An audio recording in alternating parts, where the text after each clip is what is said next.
I flew over it. I ignored it, skipped over it. Thank you. So we had a thank you for a welcome from Johanna and our kickoff here. And then we are going to do some updates from all of our partners. We have updates from all our like organizational partners, and we're going to have a chance to estate support teams to share about the priorities and updates from each of your support teams as well. We'll probably do that in like some smaller groups.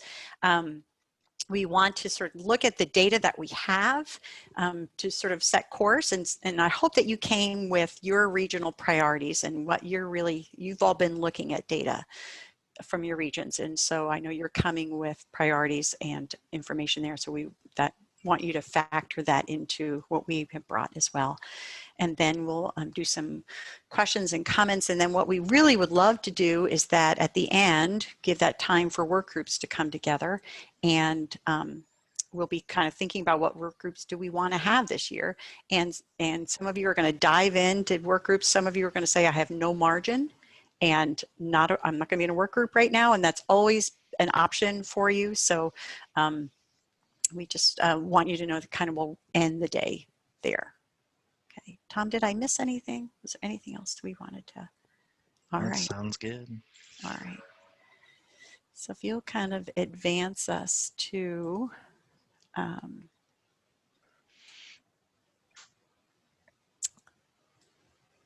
right, so it's 9:15, and so I think we were going to head into some breakouts. Mm-hmm. Yep. Okay. So we're going to just go into some brief breakouts because we know that as much as we want to see each other and say hello and see how everyone's summer's going, we'd be here until tomorrow if we all went one at a time. So in a minute, you'll be sent into a breakout room and you'll be there for about 5 to 10 minutes. We got a little extra time back, so maybe a little longer to tell us, your group, something you did this summer that felt somewhat normal. So many disruptions, so many things to worry about, so many things to reflect on, but what was maybe something that was familiar to you this summer?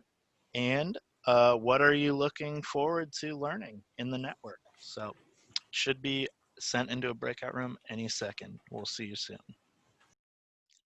Okay, everyone's coming back. So welcome. Hopefully that worked well. If anyone has suggestions or feedback, feel free to put in the chat about that, as we will be breaking out a couple more times today.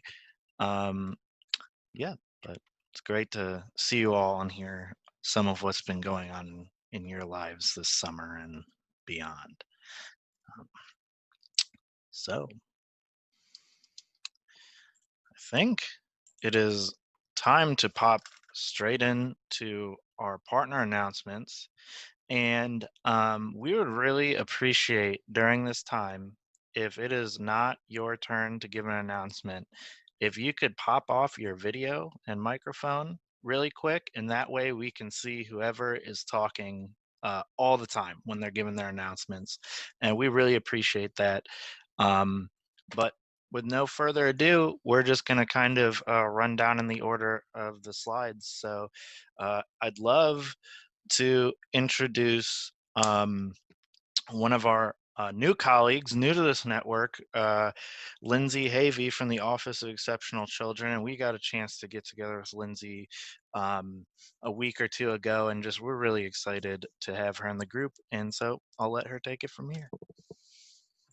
All right, thank you. Hi, everyone. My name is Lindsey Havey. I'm on the urban team at the Office for Exceptional Children, and I also serve as the program consultant for the Parrot Mentor Project. So that is how I got connected with this group, and I'm so excited to be here. The folks at OSU had a couple pretty specific updates that they asked me to give. So I'm going to do that, and then I wanted to talk just a little bit about the Parent Mentor Project before we move on to the next speaker. So the first update I wanted to share is related to the alternate assessment decision-making tool and FAQ documents. And this update is coming from Andrew Hinkle. He wanted me to share that the new tool and the FAQ are both in the approval process. And he's hoping that he's optimistically hoping that they might get released as early as the end of August, but probably it will be another month or so.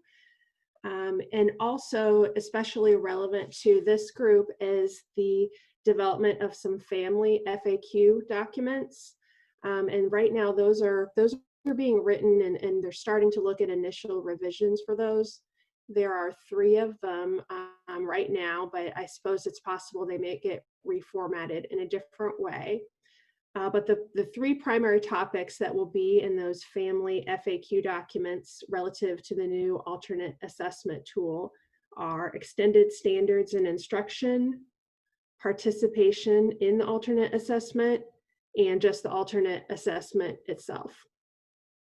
So as I said, they're still working on writing that document, but we definitely want to get this group's input and feedback on the family FAQ documents once they're ready for stakeholder review. Unfortunately, I don't have a time frame for that yet, but the next time we meet, I may have a little more information.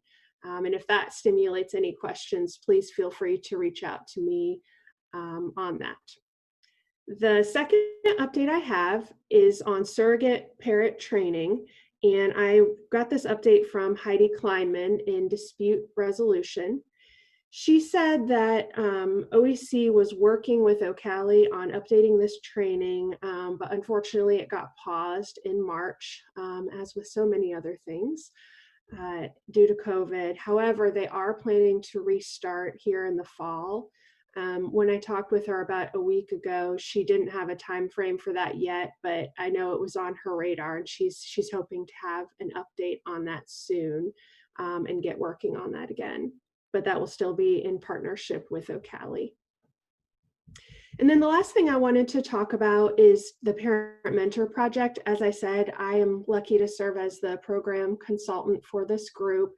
And I just wanted to let you know a little bit of the status of where the project is at right now.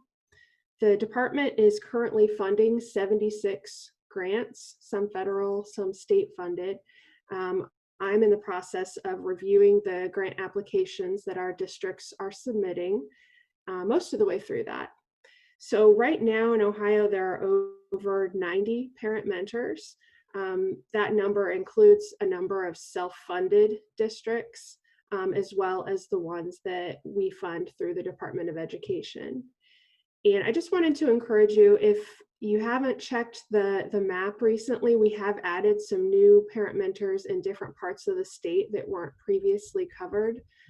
So the map for where parent mentors are located is available at ohioparentmentor.com. So if you haven't had a chance to connect or reach out and introduce yourself to the new folks, please be sure to do so. They've been working really hard on their new website, and if you haven't clicked over there, they've put a lot of work into it. It's really coming along nicely. And then the other area I wanted to make sure I mentioned while I was on here is that the new Parent Mentor orientation is coming up on October 2nd. The invitation should be forthcoming to all of you. We're creating an event website. So I think, well, the coalition is. I shouldn't say we, I'm not doing anything with that. They've got that handled. But I do want you to know that you'll be getting an invitation. So if you have a chance to hold some time in the morning on October 2nd, I would appreciate it, because we'd really like to have you there to be able to make connections with the new parent mentors. As of today, we have 13 new parent mentors throughout Ohio, and we have about the same number of new district reps who will also be in attendance, and I also would like for them to be able to see you and your support as well. So I do hope, oh, sorry, I see a question in the chat. What is October 2nd? It's the new parent mentor orientation, and that will be on Zoom. So you will be getting an invitation to that. The last thing is that I do manage the waiting list, and it seems like there are a lot of districts that are interested and just aren't really sure where to go or what to do. To be put on the waiting list, they just need to email me and give me a contact name. They're not committing to any kind of financial commitment at that point. We would contact them once a grant became available. So they would have an opportunity to say, yes, we're interested this year, or they could pass on it and still stay on the waiting list. We have about 30 districts on the waiting list right now, but always willing and happy to add more and answer any questions that folks have about the project. So please feel free to send them my way. And lastly, just want to say thanks again for having me and allowing me to talk for a few minutes.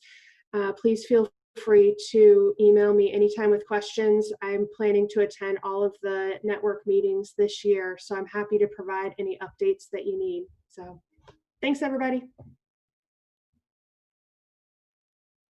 Yes, thanks, Lindsey, and we're so happy to have you here. Feel free to throw questions in the chat, and we'll make sure that appropriate people can respond to them. So thanks so much.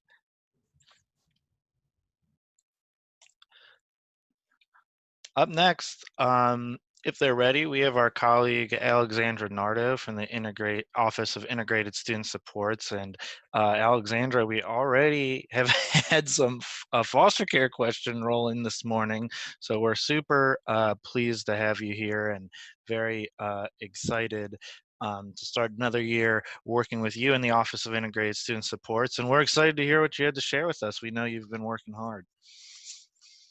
Awesome.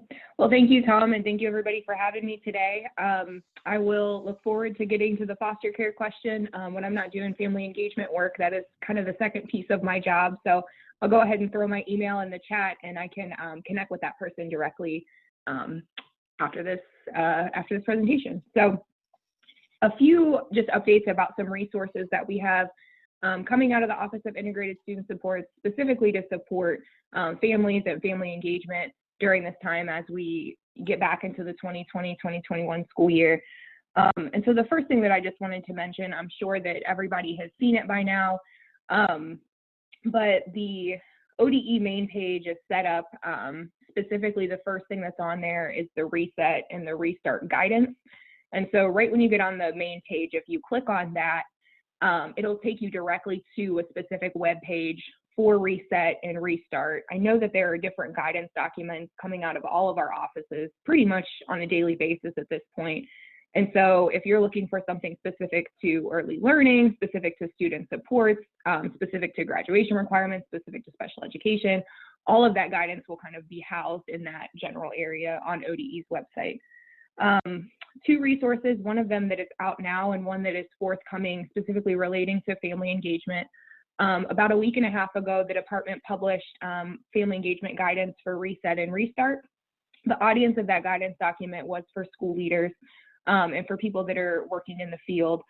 We spent a lot of time talking to districts and really trying to get a representative sample of some best practices that are happening in Ohio schools and districts, specifically things in the realm of family engagement that districts and school leaders were doing during ordered school building closure. And so the intent of that document is to kind of continue as we move into the school year to update it with best practices relating to family engagement. So please, as always, again, when I include my email in the chat, if you have a district or a school building or a leader that is doing something really innovative in the space of family engagement, please feel free to connect them with me or to send me an email directly, and I'm happy to continue to update that document so that our field can kind of have a running list of those best practices that are happening across the state.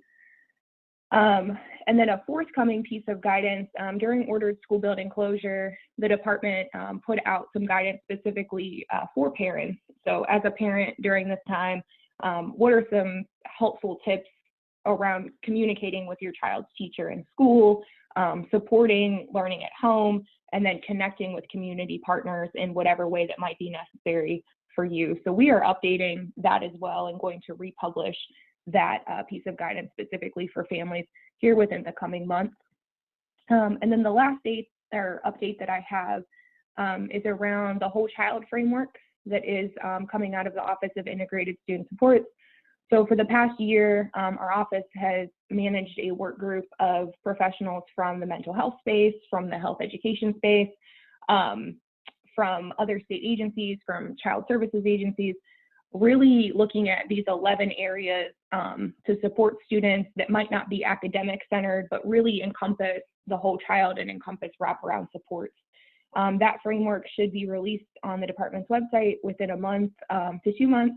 And so when that is released, and if that's something that can support your efforts as you work with schools and districts during back to school, I will make sure that Tom and Barbara and Meredith get that and can get that out to you in a timely manner. So Tom, thank you so much for giving me the floor to talk to everybody today and provide a few updates.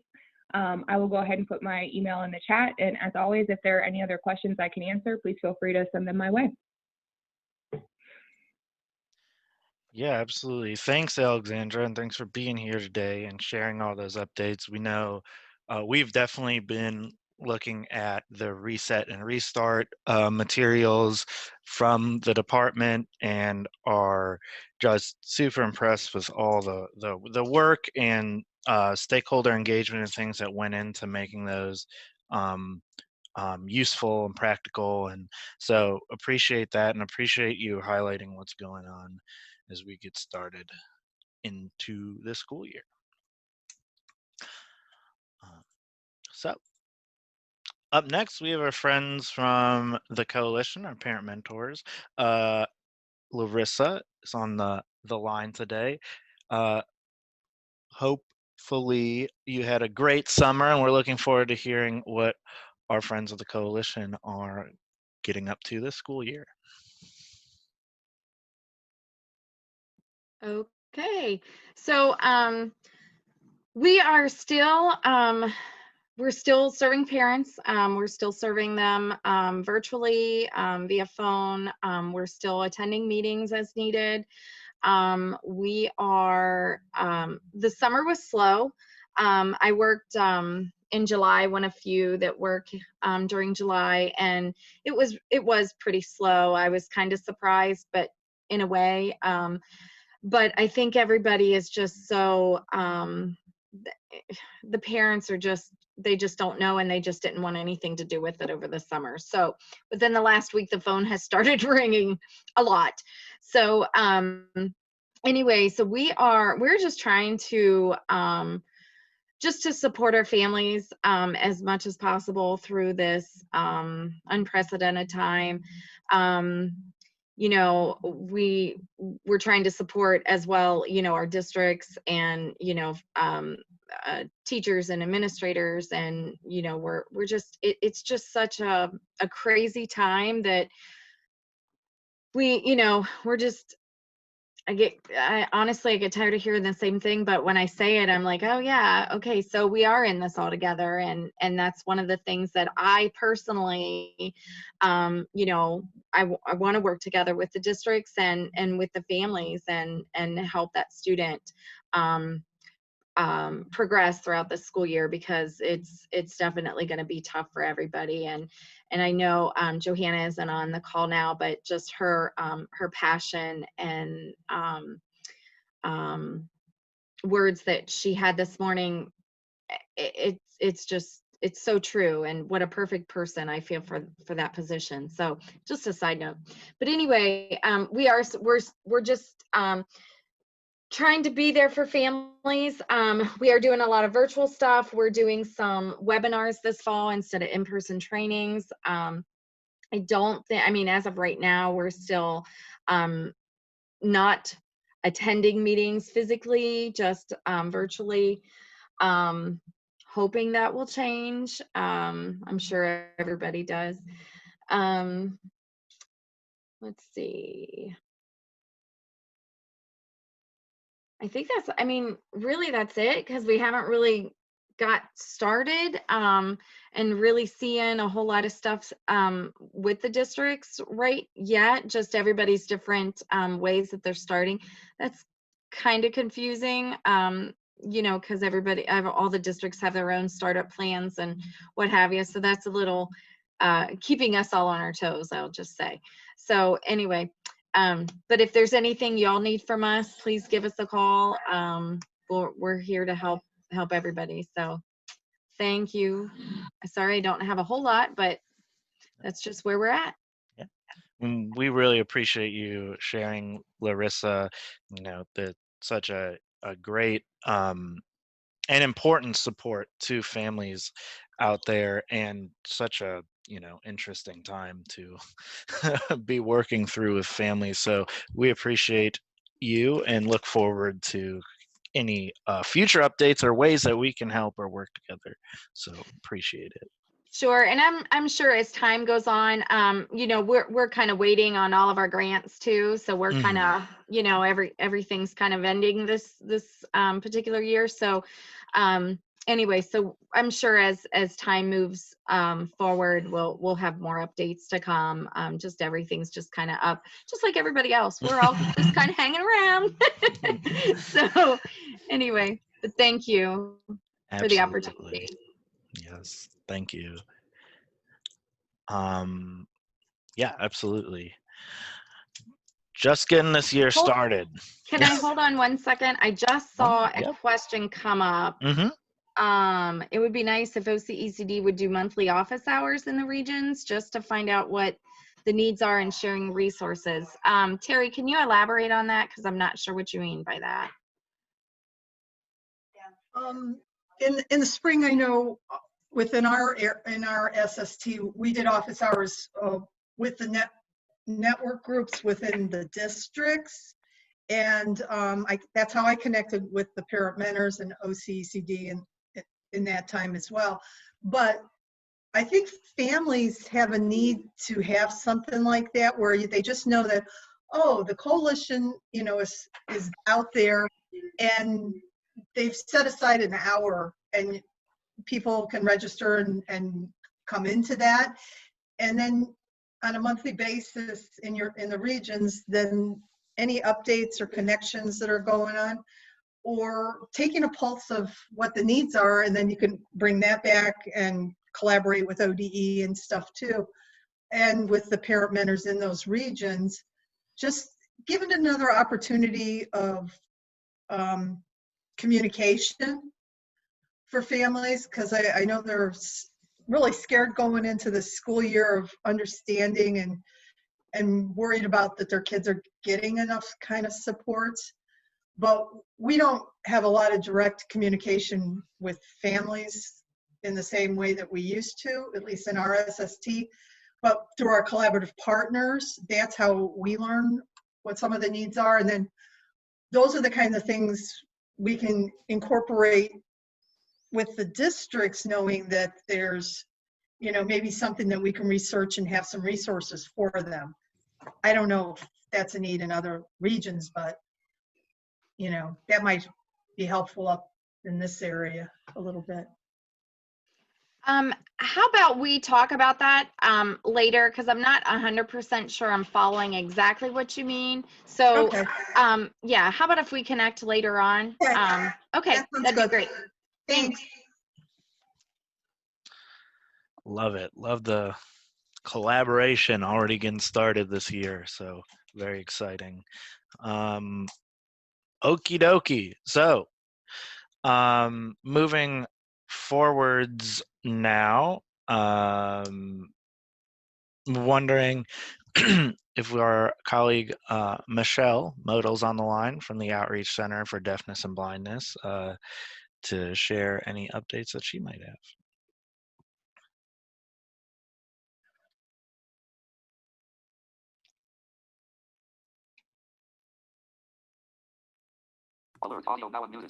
Hello? Hi, Michelle. Hi, Tom. Good morning. Good morning. And good morning to everyone else. And nice to meet you, to the new people. So Ocali has been working with trying to figure out how we can support the Office for Exceptional Children and the parent mentors, and also specifically the Outreach Center. How can we support, accessible, remote, distant learning? So, for instance, students who are deaf or hard of hearing, they need closed captioning on these Zoom calls, or maybe they need an interpreter. And as you can imagine, that looks a little different versus doing that in person, doing that online. So we have figured out that Rev is a good closed captioning program that works really well with like Zoom. And we have like tips and tricks for how to interact with an interpreter a little more smoothly. And we're keeping our eyes out for just supportive resources. So for example, Freedom Scientific, which is a really well-known screen reader and magnification software company, they have a lot of stuff for free right now during the pandemic. There's some cheaper or free like supports kind of available now. As always, there's also the Med-Ed Connections Resource Guide, which is something I've spent a long time developing that might be able to address families' needs, such as where can I get free or expensive books for these kids that have special sensory needs. And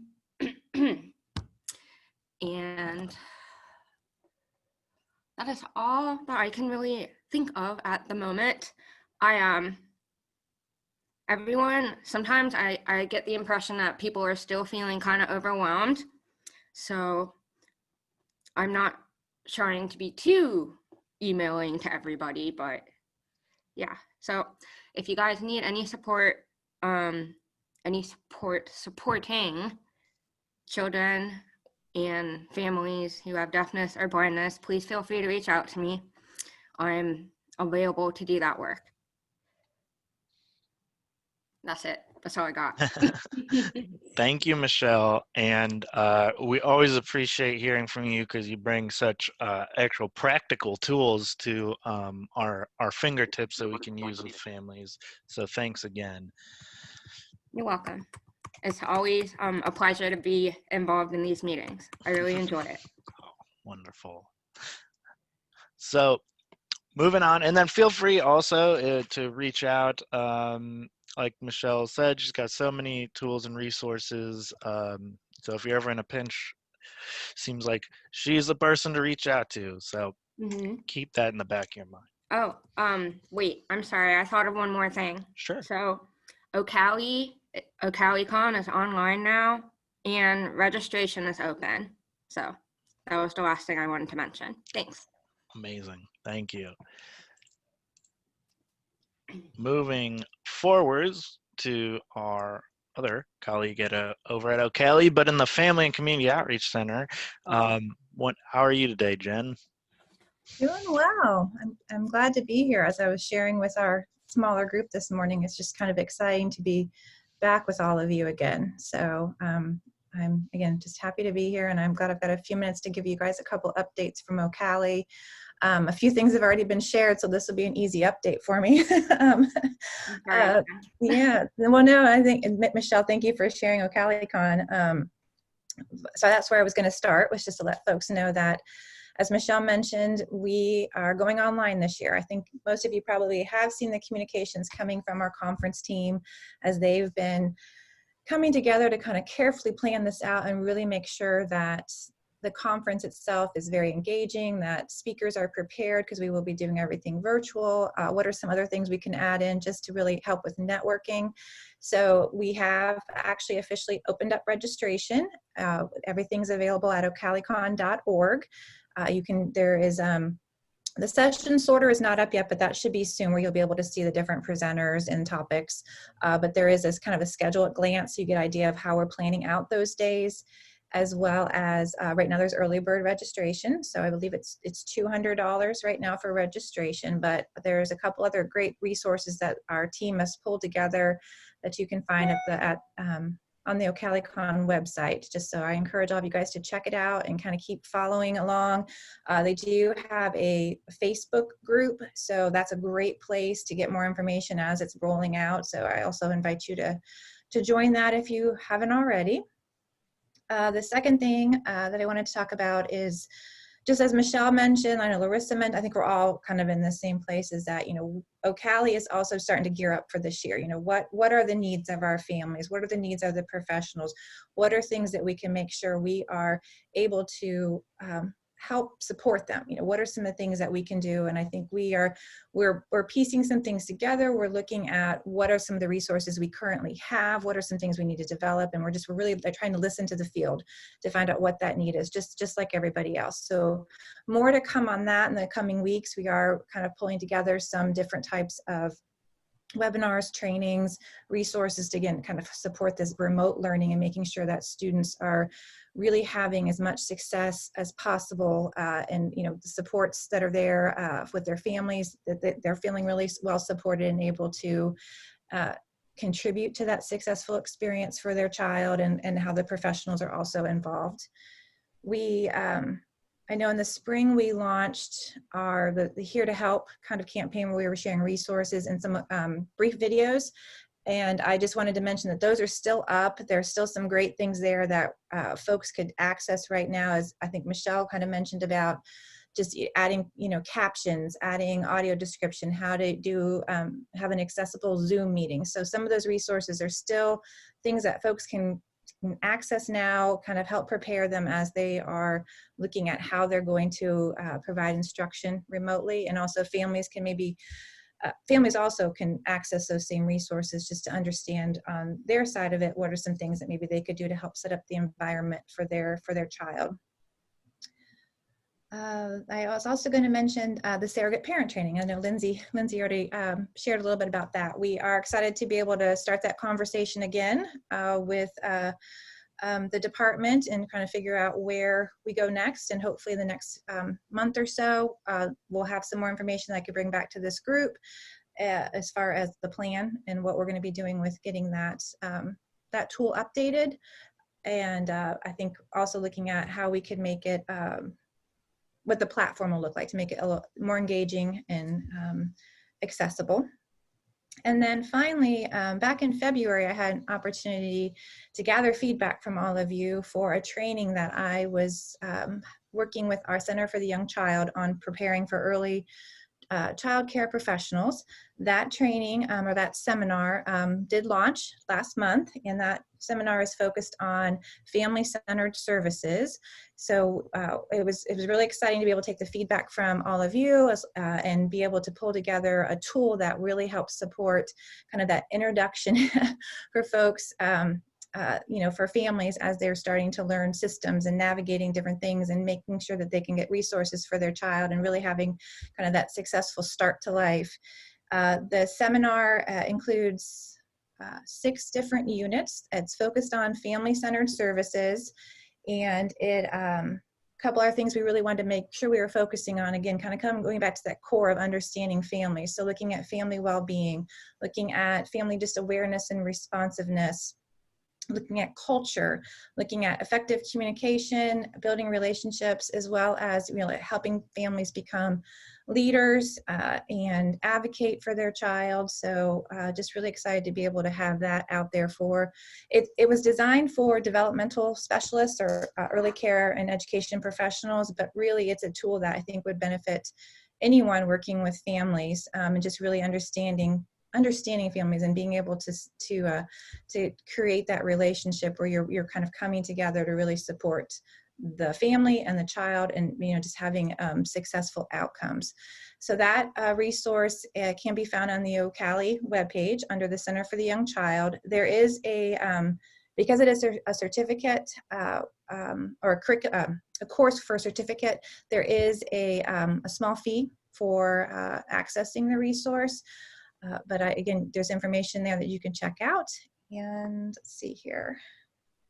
I think I have addressed most of the things I wanted to cover. If you guys have any questions, please feel free to reach out to me. And again, I'll keep you updated on some of these things that are coming out of Ocali in the next few weeks, next month or so, to help support students with remote learning, as well as where we are with the surrogate parent training. So thanks all. Thank you, And Jen. Kim was wondering if there's a way for families to attend for free. I think it's $50 for families There because is, there's yeah. no volunteer opportunities necessarily this year, or are there? I don't know about the volunteer out. You're right. I think that might be very limited if needed at all. But there is a reduced Any fee for volunteer. families and to attend. So yes. And I believe it is $50. I'm trying to grab my notes here real quick because I should have captured that one, but I do know that it is around $50. It might be 75, but I think they did take it down to 50 this year. Yeah, right there, 50. Yeah. Special rate for families and students is $50 per person.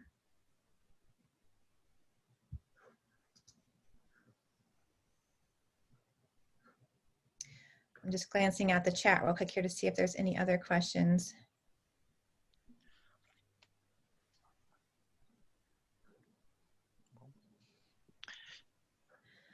Yeah.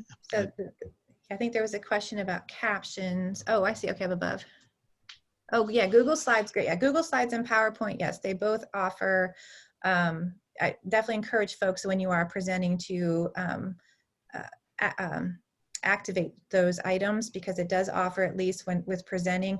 Michelle had mentioned there's a tool called, it's Rev that we are using for closed captioning that runs throughout it's live captioning, so it runs throughout the entire presentation. We've had some success with that through some of our Zoom meetings at Ocali.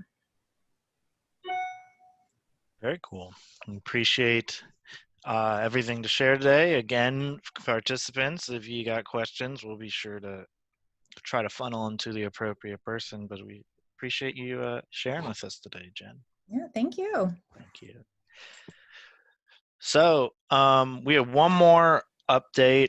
Barbara requested that we make time to talk a little bit about early literacy and family engagement resources. You know, we've all been kind of helping out with that the end of our last network year, and that team has continued to work on this over the summer. So I was hoping that we could get a quick update from the early literacy team to see where their work's at.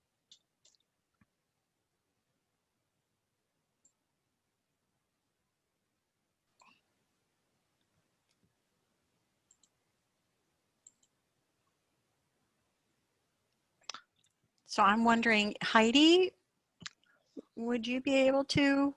I wasn't sure if you wanted me or if you were Yes, going. of course. Yeah, I'll talk after you.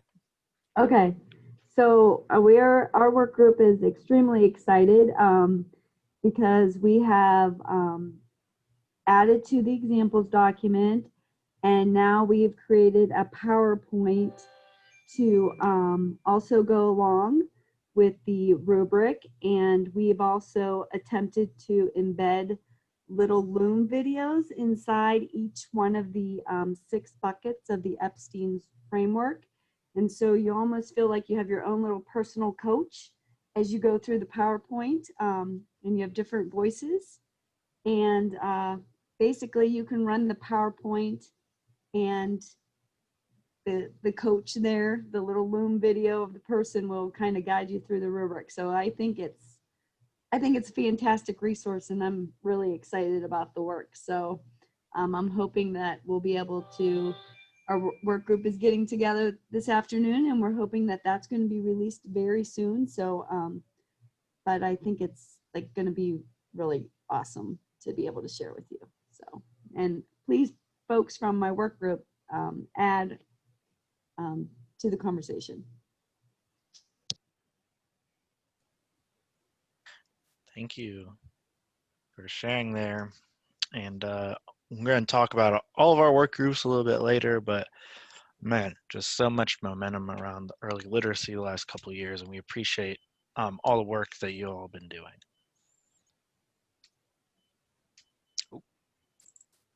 Okay, so Yeah. Here we are. I think that was a great example of, you know, things got crazy and busy, and the summer, of course, was not normal either. But Heidi, I have to say, was a great leader who just kept pulling us all back together and getting it done.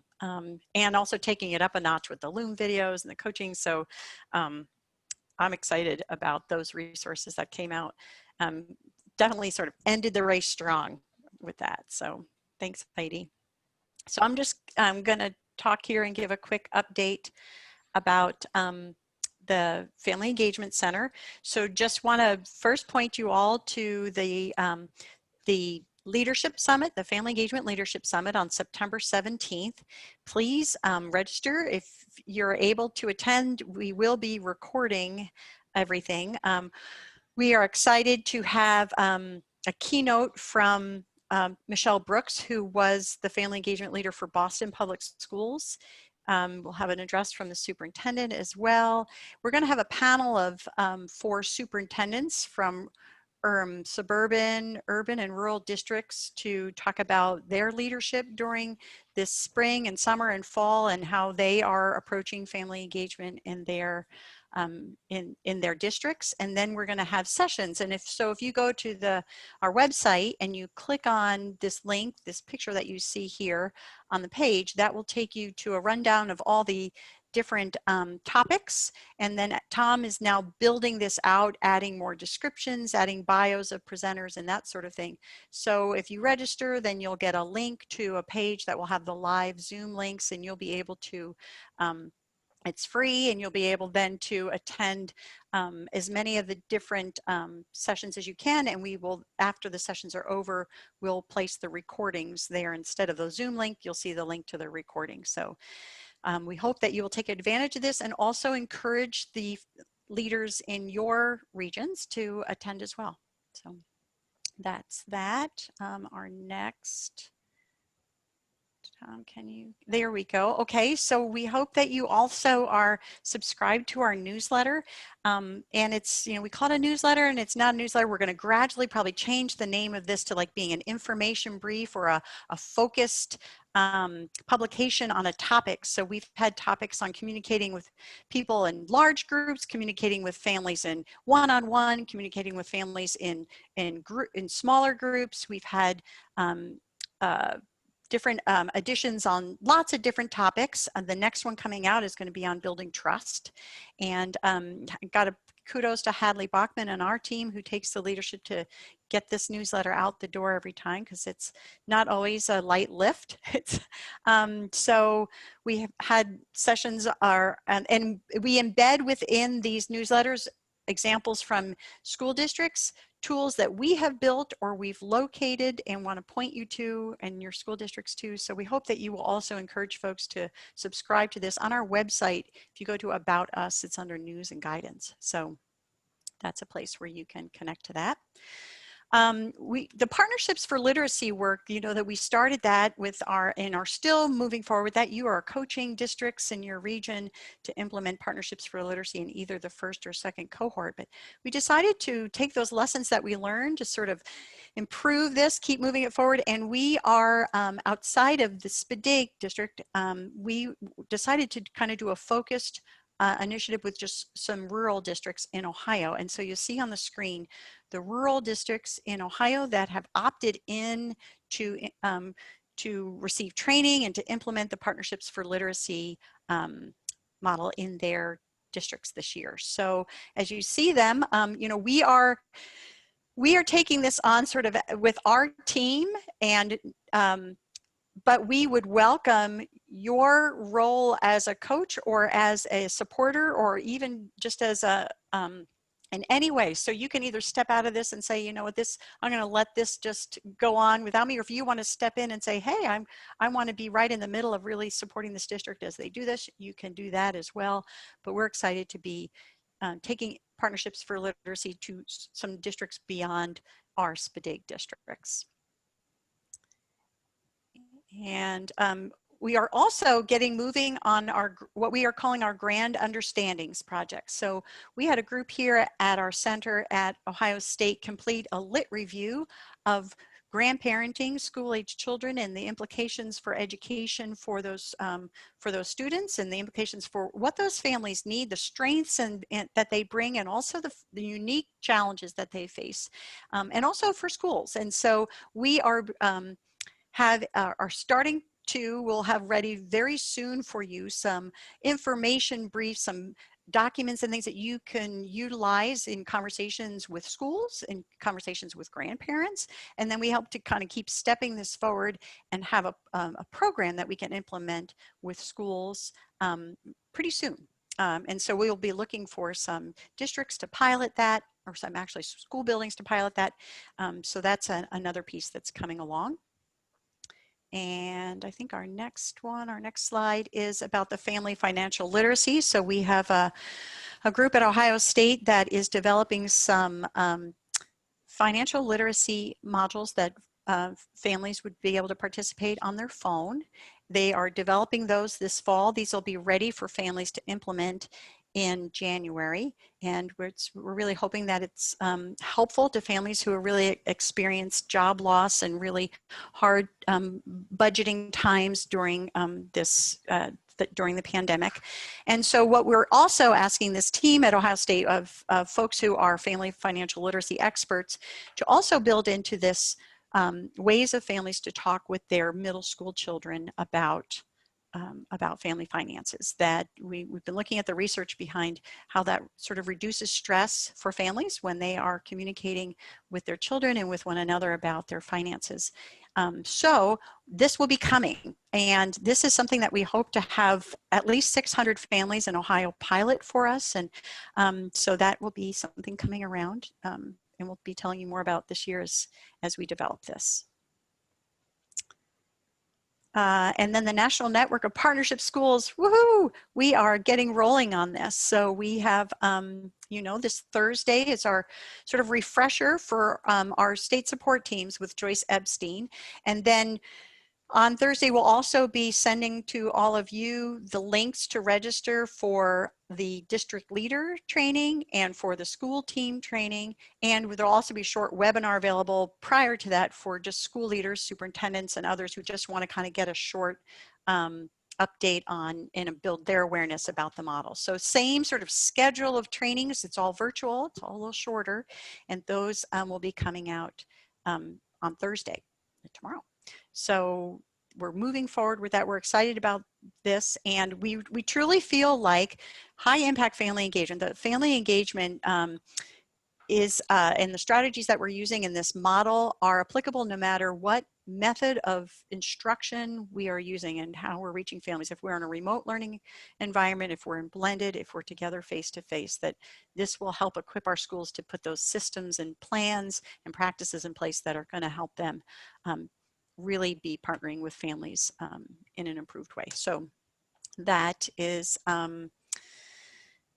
that's coming along. So that's, I think that might, and one last thing. So here's one last thing that I'll share, and then we'll take a break. And that is that, you know, in our work with our state support teams this year, with the family engagement, the statewide family engagement center grant, and with that funding, the Department of Education is partnering with us, and so this is Jen Vargo and Alexandra and others are partnering with us in, to develop, and with families, this is going to be sort of a statewide collaborative effort to develop an awards program for schools for family engagement. We don't know what that's going to look like. We certainly are learning from what we do with PBIS and with Purple Ribbon Schools and with other rewards programs in Ohio. We don't know what it will look like yet, but we're really excited about the potential for an awards program and how that can sort of drive awareness and also energy and improve practices around a state when there's that award that schools can work to achieve and be recognized for. So we're excited that that will be coming along this year as well. And that's really being taken on by the Department of Education.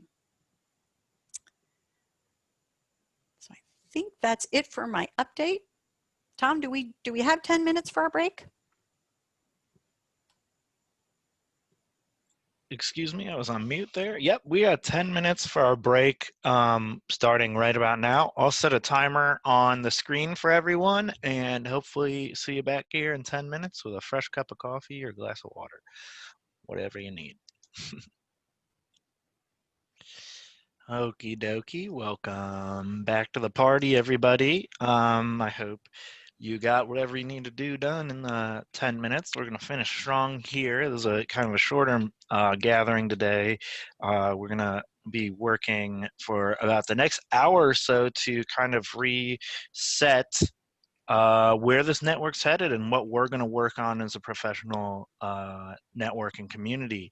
I did want to point out really quick before I turn it back over to Dr. Boone to lead us in this activity that if you hop onto the network website, it's gotten a small facelift, but all the stuff from last year is still here. If you click on it, it'll take you to another page with all the old documents. I wanted to point this out because for the activity that we're about to be doing, we're going to be looking at these two surveys here. So whichever group you end up in, that's where that is, if you're having trouble locating it in your email or anything. And then the other thing is we'll be working in some Google Docs here. And for whatever group you end up in, if you just click whatever button goes with your group, that'll take you right to the Google Doc. So just wanted to point that out for you. And here we go. We'll get back into our flow of things now.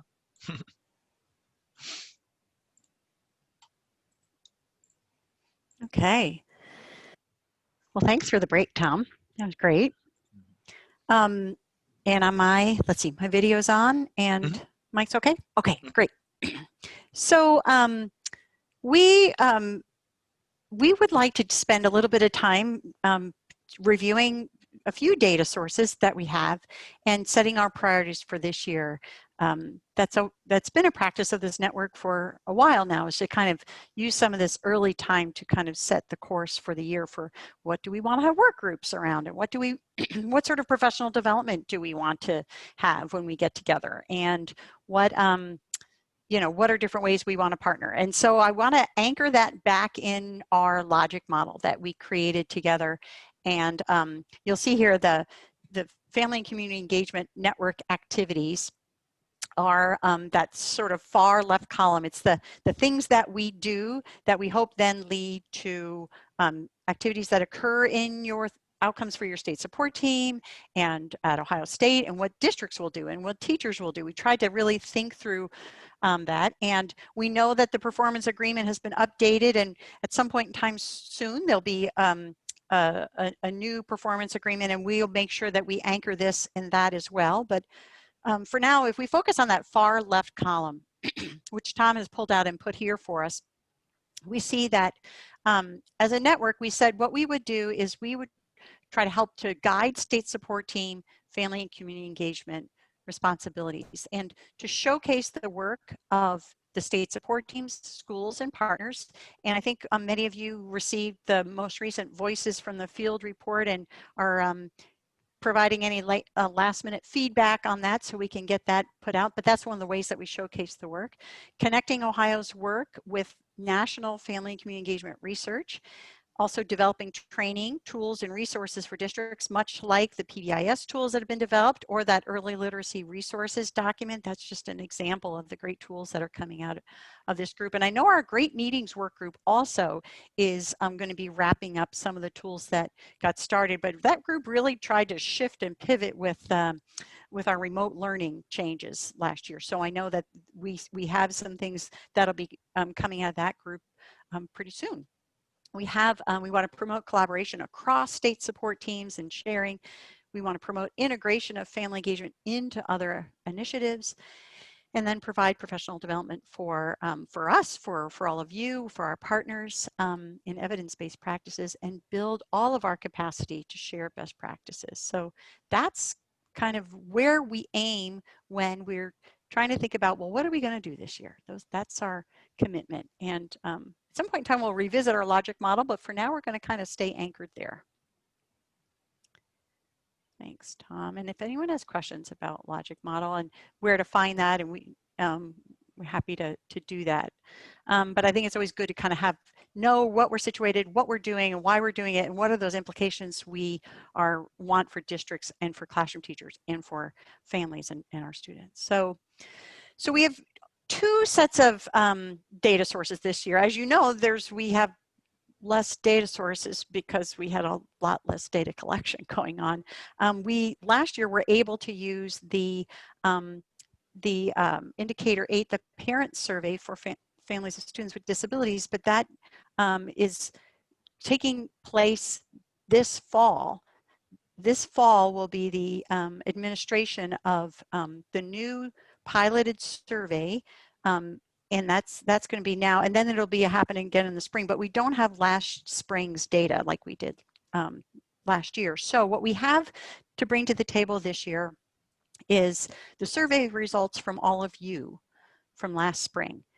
We also have the results of the district surveys, a state aggregate report. So at our center, we surveyed 323 districts that are all in moderate or intensive support status, and received a little bit less this year, but still I think it was around 48% of those.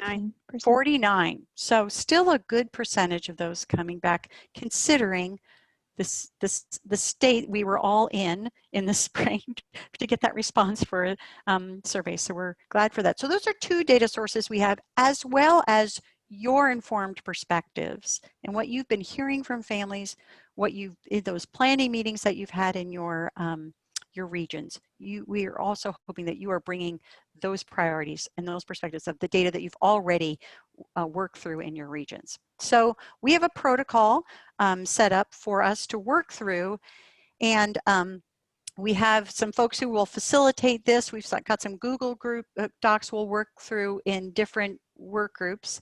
The purpose is to build awareness and understandings of our view and assumptions about the data. We're going to go through the protocol, which will be first some time to just examine the data. Then we'll just do some initial observations. We'll catch some notes on what do we see? What are our first impressions? We'll take some more time to reflect on it again and see, we'll think about the inferences that we are making from this. So what are those underlying causes? And then we will look at our takeaways from that. So this protocol is available to us. And Tom, do you want to jump back in and kind of show folks how we're going to do this? Sure. Absolutely. So we're going to jump into breakout groups again. They're going to be a little larger this time so that we can all stay kind of on point with the data sets that we're looking at. You'll have a person from our team in each room to kind of facilitate the protocol, but this is really exploratory, and we encourage you to really jump right in. It's kind of an intuitive process. Those Google Docs, as I pointed out before, are just these buttons here. Feel free to add to your groups at any point. They follow the protocol, so try to keep it in the steps of the protocol, but also we're just collecting good ideas for a discussion here. We're going to be in breakout groups for about 30 minutes, so feel free to dive deep. If you burn through your data source, I know that you all have been doing strategic planning in your own regions, so any type of perspectives from those conversations or data sources that you've used, feel free to bring. This is really just a focused discussion about where we're headed. So don't be shy, jump right in. But unless there's a lot of questions, I'll put you in the breakout rooms, and the way it's going to work is breakout rooms 1 and 2 are just going to look at our own survey results from the network last year. Groups 3 and 4 are going to look at the district family engagement survey, the state aggregated report. One last note before I click go to those rooms. The regional district survey reports, so data for your individual regions around these district responses regarding family engagement practice, as well as the state report, are all hosted on the website. So if you haven't dug into those already, those are there for you at any time. So with that, I'm about... Hey, Tom, does everybody know how to log in? And is everyone getting access to the page? I just wanted to double check. The link is in the chat, a couple rows up with the password. Cool. Okay. I'm hearing kind of no objections. So I think I'm going to click this button and see what happens. Breakout group 1, I will be there momentarily. So don't panic if a friend's not with you right away. But I'll see you all in about 30 minutes. 3 points from your group. Be great to hear from group 1, 2, 3, and 4. Major trends, maybe are there implications for the network? Maybe is there a suggestion that maybe we could have a work group around a topic? And or are there suggestions we might come out of this around professional development presenters we want to have come to our network to present to us that we can help facilitate getting them here for us? So let's have some discussion around this. We have about a little over 10 minutes to do that. So can I ask group 1 to kind of jump in and just give us those 2 to 3 major trends? And the rest of us, I think maybe we can be using the chat box to start adding some comments as we hear them about implications. Is there a place for a work group here and professional development or topics? Who's sharing for number 1?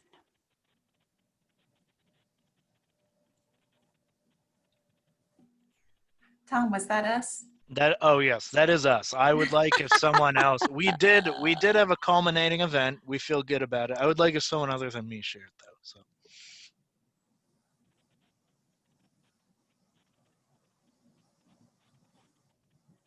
Might have to nominate. Hey, Kim. Yeah, you're not brave enough to ask if we're group 1. Why don't you jump in here? I was pausing. I was practicing. Oh boy. My norms of collaboration. My director would be so proud of me. Okay, one of the things we talked about was the data that we were collecting, if we could perhaps collect some like stakeholder data, and then how schools can use that stakeholder data. So number 1, they're collecting it because they need it for grants or they need it for the one needs assessment, but then what are they doing with it? What are the next steps with that? So helping districts, we're just thinking about this. What are we going to do with that data that we're collecting? We've collected it. Now, how can we use it? And then how can we show our stakeholders that we are using it? That was one area that we talked about.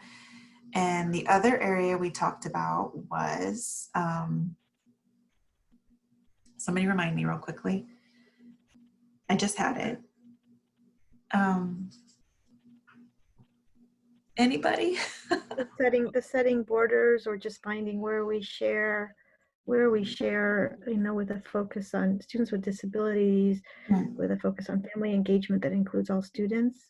Was that like the MTSS perhaps as part of that? Good, thank you. Thanks, Kim.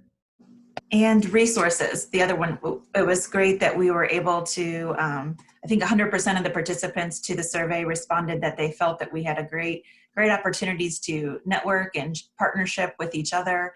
And I think a part of that is because we intentionally plan, and we have slides that are created that we're giving the coalition and OEC, for example, time to intentionally share what their updates are. So I think that's helped all of us across the state to realize what's out there and what's available, and then we can take it back to our regions and go from there. So that's all from group 1. Thanks, group 1.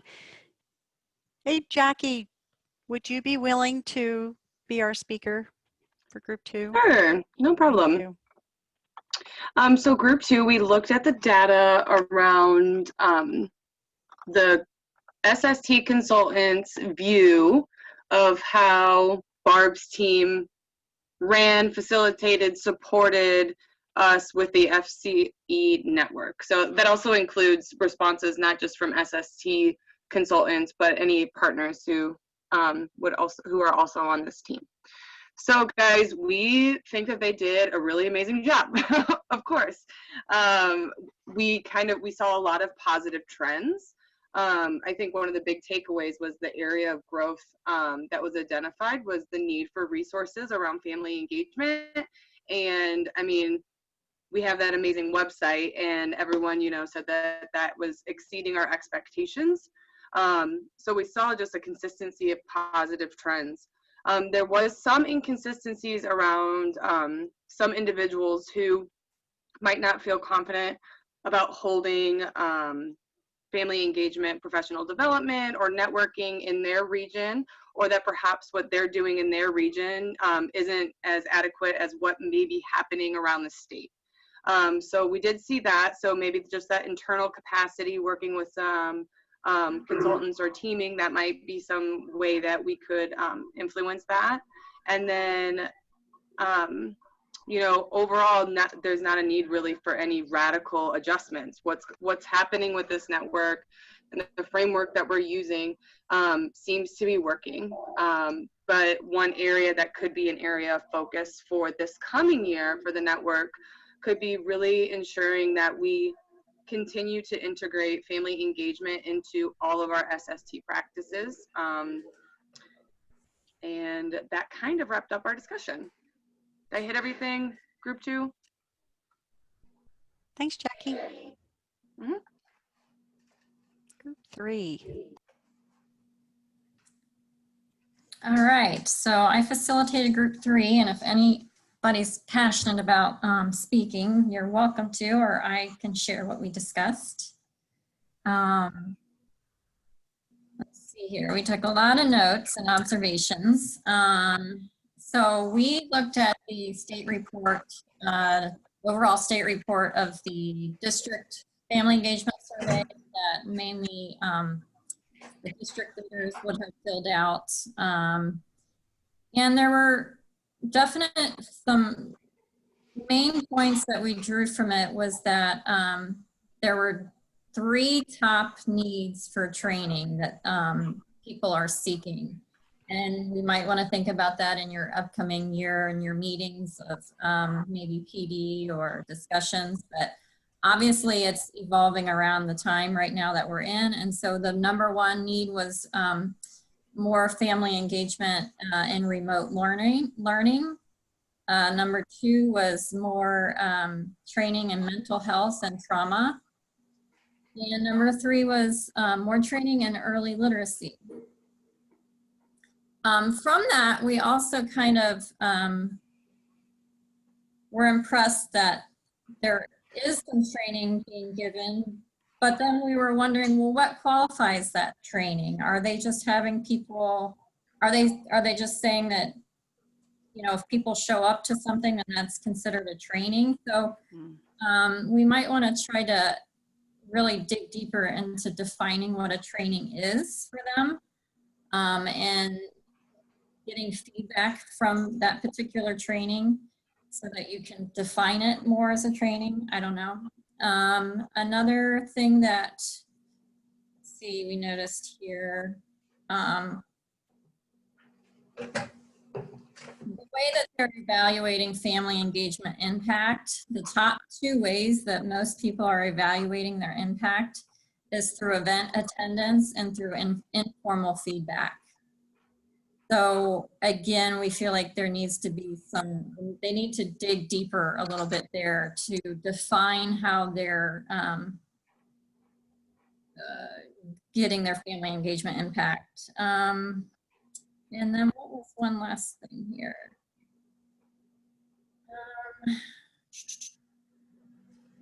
Help me out here. I had another big point and I'm losing it.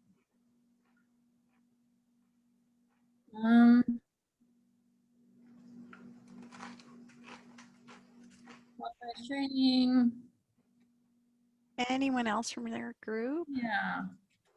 I can just add, Kristen, I think one of the things we talked about was just having family input on the team. There you go. That's helping to support family engagement, and the fact that that doesn't seem to be a high number. Right. And I think it was required in the past or something along those lines, but it's not, as things have shifted and changed, we're not seeing that same high number. Harry shared that they used to do a training in their region for how to participate on school teams for families. And since that's not happening anymore, you know, that may be a still needed support. Not that this data suggests necessarily that that's lacking, but it could be, since maybe the regions aren't doing those trainings anymore. Mm-hmm. Oh, I remember the last one. So we were impressed that the trend is over 50% that they say that they have family engagement plans in place for their districts, but we want that defined a little bit more. We need some more interpretation what these plans are. And so I think that was the other thing that we were kind of ending on our conversation discussing.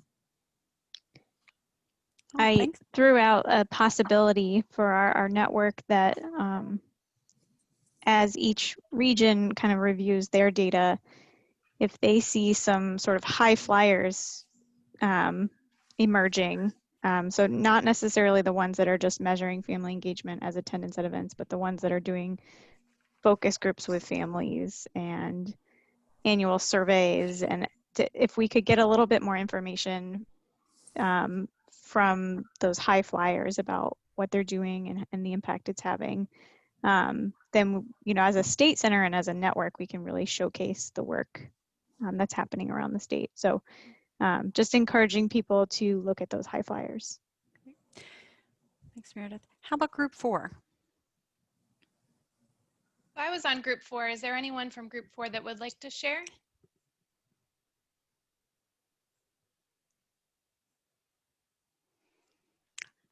If not, I can go ahead and lead.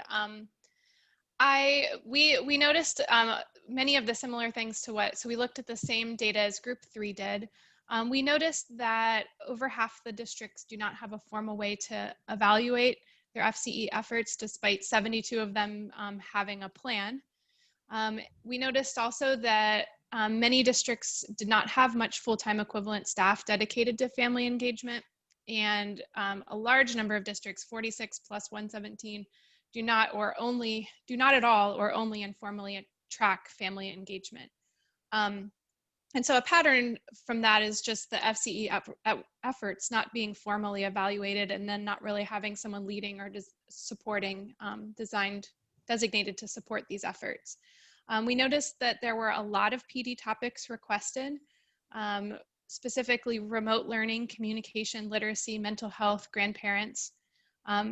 And we felt that that was significant, knowing that there was only a 49% return rate. That's probably even more significant. We noticed, or we believe that we need to provide PD or coaching in those areas of need that they requested. We also just really noticed this pattern around needing more of a systems approach, so it feels a little less like compliance and a little more family engagement being more authentic and important in the school.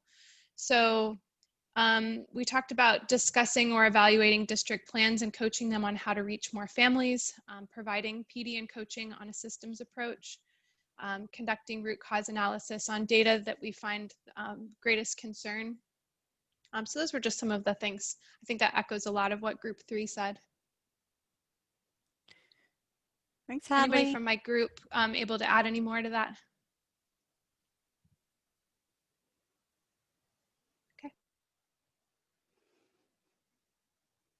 Okay. So I think at this point in time in our meeting, where we are is we have some, we can think about where do we go with this? Do we see some really clear things, and we can say right now, you know, let's think about having at least a group meet right after this meeting at 11:20 to kind of think through this a little bit, what we might do in this area together. And some things I know we kind of, sometimes we have a topic and we just decide to make it a strand throughout all of our meetings for the year. And then other times we form a work group around a topic to, and that group meets during our meetings, but then also is meeting in between, and we think about developing resources and that sort of thing. So we have some space to kind of think about that right now, and also any other updates from you all, so that we can kind of either break down into some smaller groups to talk past this, or kind of wrap up our day here in just a little bit. So the remote learning, Meredith is suggesting that, and I've heard it a few times. And I'm wondering if this isn't an opportunity for us to say, what can and should we do as a network around remote learning, particularly for, and including a very inclusive look at remote learning for our families of students with disabilities and our kiddos in foster care and our English learners, like that we want to make sure that we are thinking like in a multi-tiered approach to that. So I'm seeing in the chat and that this could be a space for us to go into, that perhaps that is a group that we could meet after this. And I'm just going to kind of keep, I also heard this idea of across the state support team, all sort of consultants sort of seeing how they can coach family engagement. And I have to admit that I did a focus group this summer with about half of the state support team directors. And that was something that came out of that as well. They said, could we have some more resources around coaching family engagement when we're in our various meetings and have different opportunities. So that one for me, that when we were saying it in our meeting, it resonated with what I heard this summer. So I'm wondering if there is a group that meets around how do we integrate across, to think about how we integrate across the SST, how do we coach, provide guidance for consultants around coaching family engagement. It's a thought. And then I heard you all talking about systems approach using data, and I heard the group with this with the looking at the district data saying, well, more of them are saying they have plans than are measuring family engagement in an effective way. Carrie, should we consider building our own capacity around remote learning? Absolutely. Yes, I think that is an area that we want to work on as well. Remote learning for students with disabilities and our own adult remote learning, sort of those, I hear both of those here. And using absolutely all of our partners in this area. I'm trying to look at your chat as well. So I'm wondering about, we had a work group around PBIS, and I'm thinking that work group wants to continue. Do we have a thumbs up from that group? Hi, Barb, it's Anthony. Yeah. I think we're going to continue with our PBS work group. Okay. We have a number of folks cross-represented from the network and the PBS work group. So we'll be meeting one day before the actual state network, and we'll continue kind of providing the support to the state with PBS family engagement. So our PBIS work group is going to persist, and it's so great to have Anthony still sort of leading that. We could have a remote learning group and another sort of cross systems coaching. How do we coach family engagement across conversations, and then there's this other systems approach around data. Now, that's a lot to cover. We know that with our National Network of Partnership Schools work, we'll be diving into systems and data and bringing families to the table on teams. Barb, I think if we did a focus group on the integrating the work, then the data piece will come later, right? So if we build the capacity and we get the, continue to change that disposition around what we mean when we say family involvement, and really getting the evidence and research embedded in various components of our work, then the data and how we take it will make more sense. Like maybe that, then that, or something. Okay. If that makes sense, I don't know. Combining those in a way, or one before the other. Yeah, either way works. I just think sometimes we put such an emphasis on data, and if it doesn't mean anything to you yet because you don't know what you don't know yet, then what's the point? Okay. But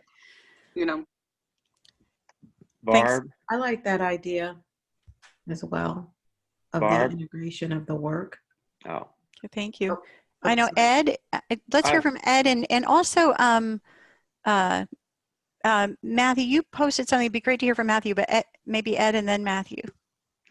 From listening to everybody and all the data that we looked at, and sorry, I looked at the wrong piece in our group. I apologize again for that. But it appears, and maybe that comes under coaching, it appears to me that there's tons of resources out there. This group is extremely integrated as far as working with each other. But and I'll just give you an example of what I'm thinking about. It might come under coaching, but the one piece of data is the implementation data in the districts that seems very weak as far as the impact that they have someone, because I'm thinking, through the OIP process in our region, I'm sure most of them, there's a contact, there's an OIP facilitator that our staff works with. PBIS, the same thing. There's usually an internal facilitator that we can coach. And I'm just trying to think of, and maybe that is the coaching, but I just think it's the, the implementation and being able to, that's the data I'd like to see changed a lot, because that's the data that, and I do believe, I'm not sure you're all the experts, that I thought every school district had to have a family engagement person. I don't know what that title is. And does everybody, if that's true, is that the contact you go through, and is that something you do? And I'll just kind of stop there, because I thought that, I don't know if that's true or not, that last piece. It's not true. Not true. Okay. But there are a lot of accountabilities around family engagement. But as far as like having a point person, like you have to have sort of a homeless liaison or something like that. Okay. Oh, but Matt Heath, would you mind? Do you have your? I do. Thanks. Yeah. Yeah. So just and I believe one of my colleagues is on here as well, Susan Koulianis. She and I and another group member just the other day were reviewing our region's data regarding some of this stuff.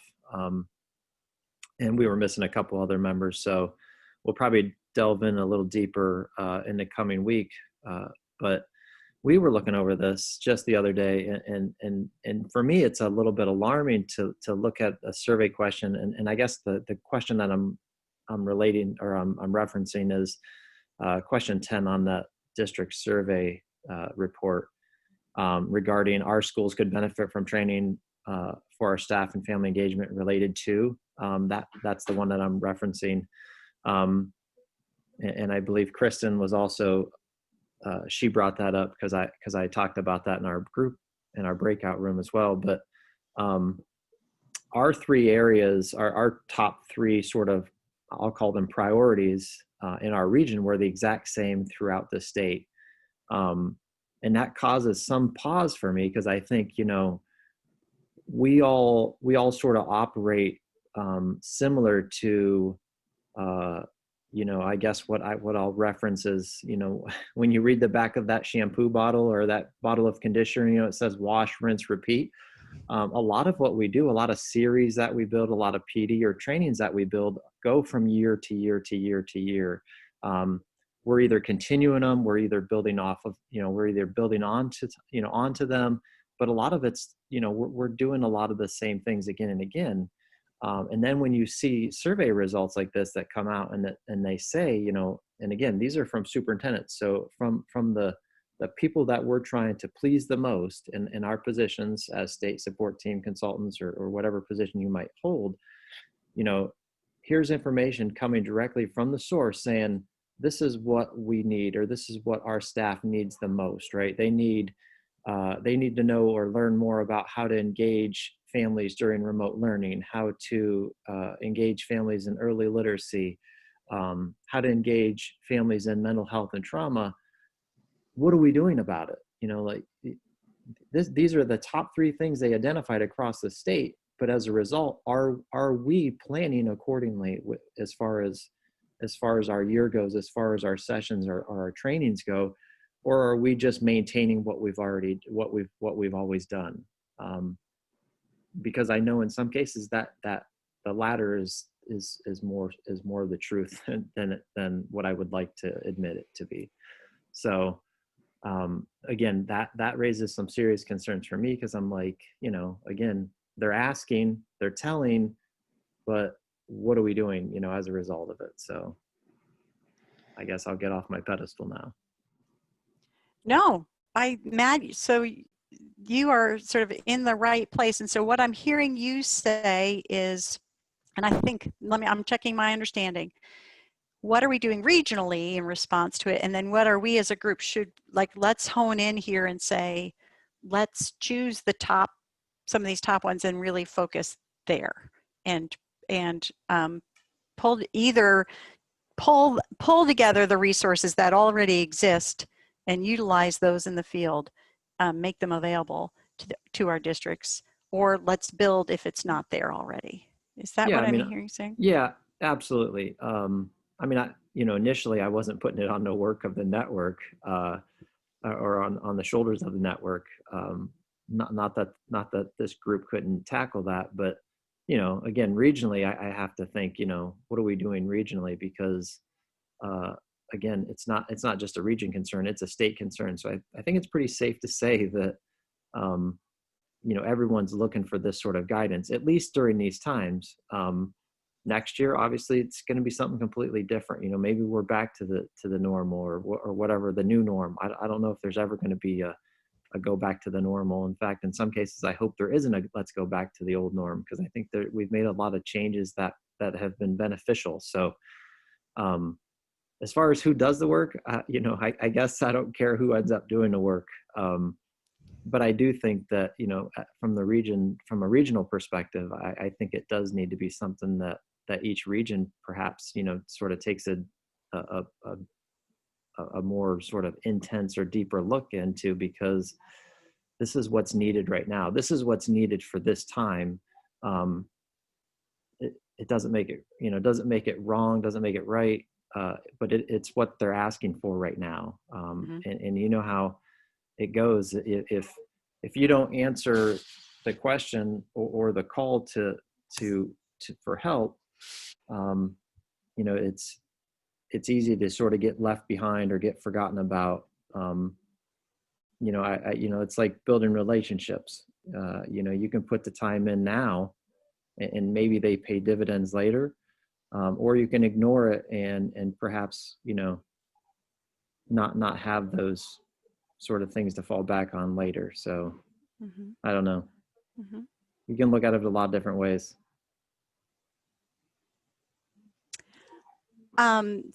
So thanks, Matt. I'm glad that you spoke up and really, I think we are all right on board with you, or I'll speak for myself, but I know that this group, we want to listen, and then we want to turn around and say, hey, we listened, and so here's what we're doing in response.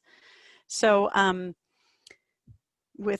and it's hard to follow the chat with all of you, but I think, Matt, you're getting all sorts of kudos and thank yous, and so let's take this and really utilize it as a guide for us, these results. So this is a little tricky to facilitate at this point, to kind of, I haven't quite figured out how in a remote setting to see the consensus of the room. So let's see, what I'm hearing, and let's take this district feedback straight on and say, let's look at remote family engagement in remote learning seriously, and as the group come together and say, what do we already have, how do we respond to that, and have all of our state support teams know, here are all the resources we have to work with our districts to respond to that need. So I'm gonna, let's see, how about a thumbs up? Can we do it like a thumbs up reaction to that, to say, how about a remote learning work group? And Folks can, and it doesn't, if you give a thumbs up, doesn't mean you have to be on the work group, but it means to say this is worth our effort here. So in the thumbs up, Tom, can you, where is the thumbs up thing again? I have to remember where that is. Or someone else wanna remind You can just check yes or raise your hand or something. Okay. Under the participants. Oh, thank you. All right. There's also a reactions button at the bottom of the screen you can That's click it, on. reactions. Okay, I'm seeing video thumbs up. True, that's another way. Thank you. That was so easy. Just turn on your camera. Okay, as I'm looking across, I see lots of thumbs up. And I just know you guys, I feel like I'm getting to know you really well. And I'm going to say this is something we want to do.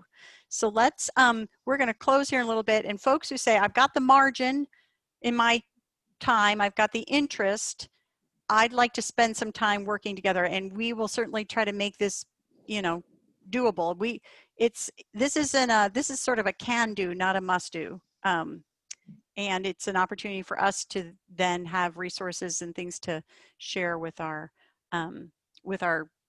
districts and with each other. So the other would be the PBIS work group. We have an early literacy work group, and the early literacy group has created a rubric, has created a resource guide to go along with the rubrics, and we also will be rolling out this year at Ohio State the online modules. It will be worth 6 hours of either Step Up to Quality or Continuing Ed units for self-paced modules around engaging families in early literacy. So there's some solid early literacy resources, new ones that are at our fingertips. And so I'm sort of wondering at this point if we don't say, let's commit to utilizing these. But I need maybe Heidi and Jen, some of our leaders from early literacy, to say, do we want to sort of shift gears from a let's get together and build resources to a let's promote and utilize the resources. So maybe it's not a work group this year, maybe it's something that we are visiting it. I'm just throwing that out. Heidi, Jen, some of our leaders in that group.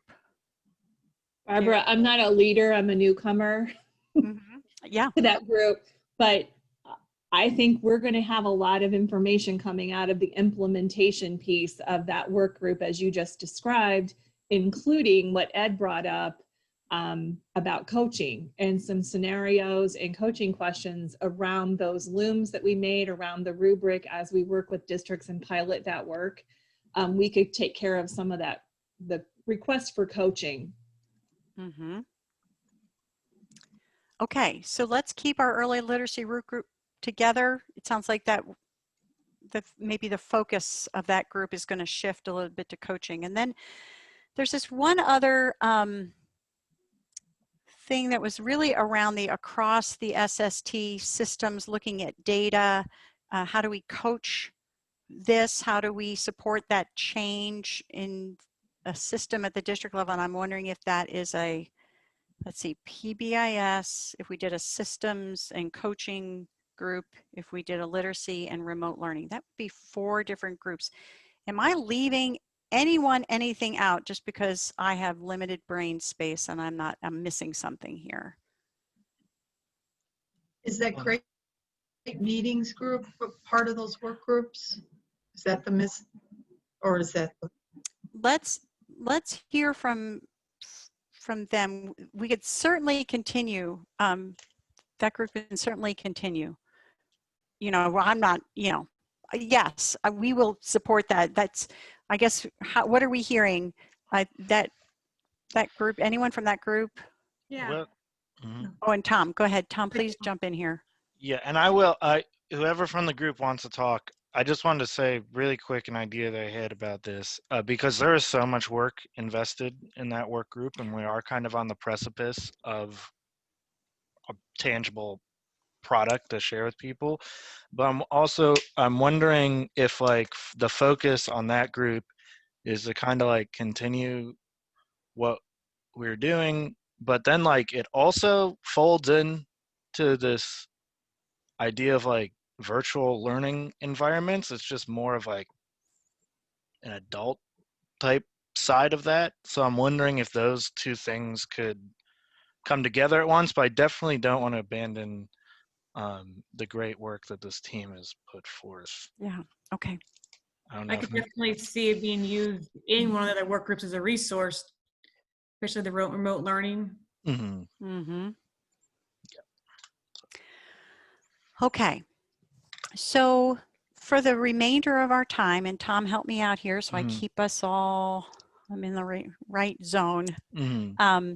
So for the remainder of our time, what we'd really like, we do have a quick feedback for you all on this meeting, but what we'd like to do then is to just let people break out into some groups. So Tom, do we need a break to kind of set those up, or how do you want to split folks up who want to stay on and kind of get into a small group and do some thinking together? Like I said, we don't dictate this, and this is a can-do opportunity. It's a way for us to kind of pull together and do something we'll all be able to utilize.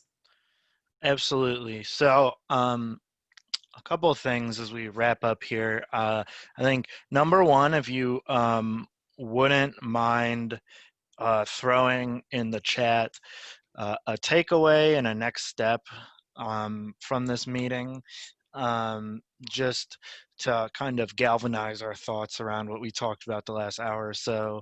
And then if there is any feedback, you send it to us privately in the chat, or email it to us, or put us on blast, whatever you're most comfortable with. But whatever good, bad, otherwise feedback you have, always trying to improve these meetings. The last thing that I would ask is we kind of were trying to save the last portion of the meeting so that if teams wished, they could meet in their work groups. It is the first of the year, so I know people might be deciding if they want to join a work group, or maybe thinking about exploring a different type of group this year. So what I would ask you to do is, if you could also put in the chat which work group that you'd like to join, and I'll type out the work groups again that we discussed in there, and I could filter you into small groups based on that in the next 5 minutes or so. This is really just a touch base. Maybe think about planning your next meeting, what your goals for the year are. If it is a new work group, what maybe the focus might be. And as Barbara pointed out, these work groups are optional. These work groups are there for you to contribute to as you are comfortable and see fit. So if you can't participate in a work group right now, or your work group is already on the ball and you're going to meet next week or something, feel free to enjoy the rest of your day. But if you would like to hop in one of those rooms and see if anyone wants to chat really quick about some of these things, please type it in the box.